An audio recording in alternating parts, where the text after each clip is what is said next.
You know, Jesus shows up in our lives in many, many different ways. Sometimes he shows up in the things that are simple, and sometimes he shows up in the things that are miraculous. But when Jesus shows up, things happen.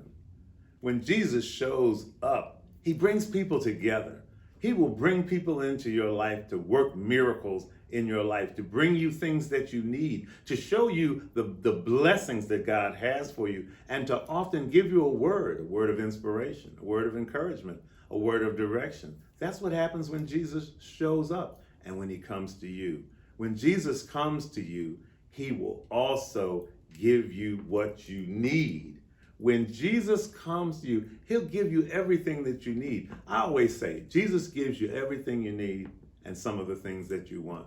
And so, because God is so intimately concerned about all of our needs, and because God has promised through the Gospels, through the words of Jesus Christ, to provide for our every need, we know when Jesus comes to us, he'll give us everything that we need.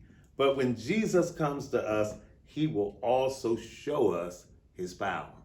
He shows us who he is. And he does this in different ways. Sometimes he will show us by simply making things happen that could not happen by any other method other than the power of God showing up. I had a recent experience where I needed to purchase something for our worship service on Sunday.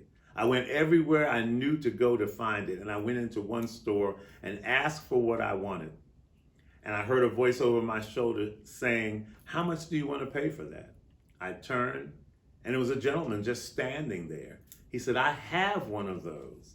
And it was a radio transmitter, so we could do our outdoor service and broadcast in people's cars so they wouldn't have to get out of their cars and would be able to remain safe and social distance. And so, I kind of took it with a grain of salt at first because I knew there were several other places I was going to try to go and see if I could find it. But I took the man's number. Later on, I ended up calling the gentleman because I couldn't find it anywhere. And the gentleman said to me, "I have it. I'm going to see if it works, see what I can do with it, and I'll call you back." He finally called me back, and we met up that evening, 9 o'clock at night, at a gas station so that he could give me what he wanted to give me, and I could make the exchange and give him his cash. When I got there, he said, "I'm not worried about the money." He said, "If it meets the Lord's cause, that's what's most important." I realized at that moment that Jesus had shown up. Jesus had come to me in my time of need and provided for me what I couldn't find in any store.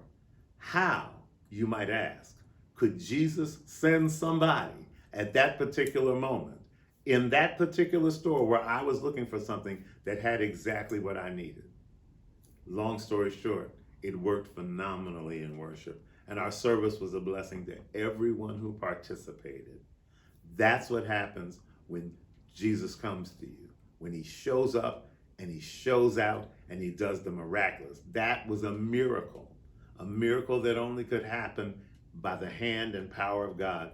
God led that man to the church. Later on, he said, "I'm not concerned about your paying me. I just want God's purpose to be fulfilled. I want his cause to be met." He said, because God put us together. That's a miracle. That's what happens when Jesus comes to you. Has Jesus come to you lately? Has he shown up in the challenging or even the simple things in your life? I think we all need to take the time to focus our attention on the things that happen to us in our lives that make evident and plain to us that Jesus is trying to speak to us and that he wants to show up in our lives. Jesus wants to show up for you. He wants to show up in your life this week. He wants to show himself mighty and show himself strong so that he might be a blessing to you. I pray that you will open your eyes in such a way that you won't miss Jesus when he shows up for you.